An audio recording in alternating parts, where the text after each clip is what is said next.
My name is Brandon. I'm with Webb Equipment here in Fredericksburg, Virginia, and this here is a 944E-42 we received from a customer out in Ohio.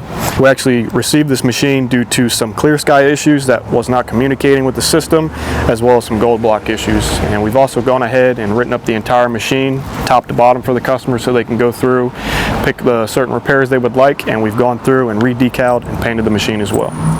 The front axle here is a ZF MST 3055 Series 2. We've gone ahead and pulled it down due to some brake flakes in the fluid that we noticed, and it was kind of pumping some oil out of the vent. We've gone through, inspected everything, resealed it. We actually had to swap both brake housings on this front axle due to some previous damage. We've pulled the differential apart, inspected all the clutch packings and bearings and everything. We have gone through each top of the weldment on the knuckle and had to re-tap each thread to put the fender brackets on. And right now she's not leaking, not making any noise, no growling, running nice. Here is the rear ZF MST 3045 Series 2. We've gone through and we resealed this just like the front axle. We've inspected the differential for all the clutch packings and any issues on the bearings. Closed everything back up. She's resealed and good to go, no leaks. Now, some of the boom work. We've actually gone ahead and we had to replace this rear cover. The machine showed up without it, with no hardware on the cover. Of course, you want to protect your insides and your chain and your rollers. But internally, we've gone through, we've swapped all the boom hoses inside, just due to severe weather.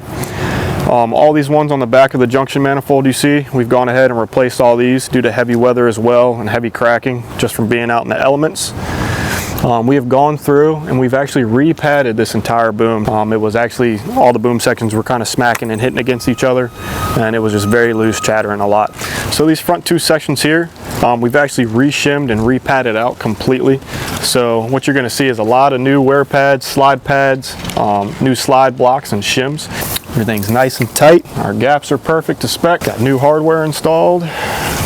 So when this machine came in, when we did our write-up, we noticed this, the rod end was actually very scarred up all the way down from reaching over dumpsters or whatever the customer was doing with it.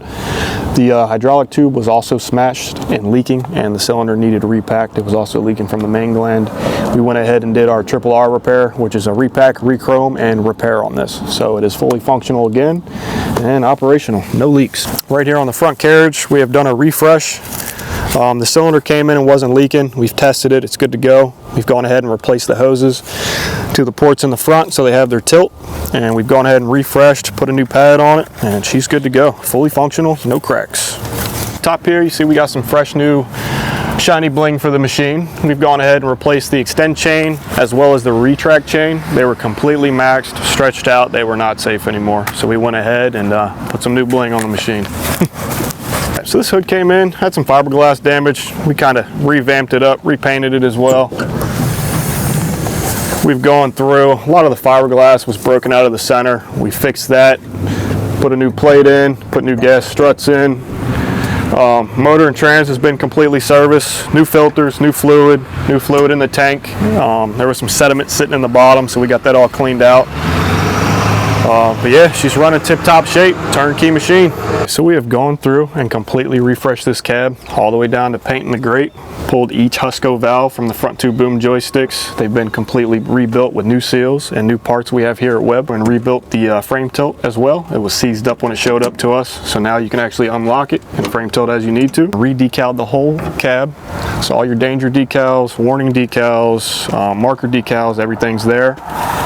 It also showed up without a good seat. It was showing foam and kind of getting a wet bottom every time you get in it with no seat belt. We've gone through, added a new refreshed fire extinguisher that's up to code, as well as an amber beacon light, so it's job site ready.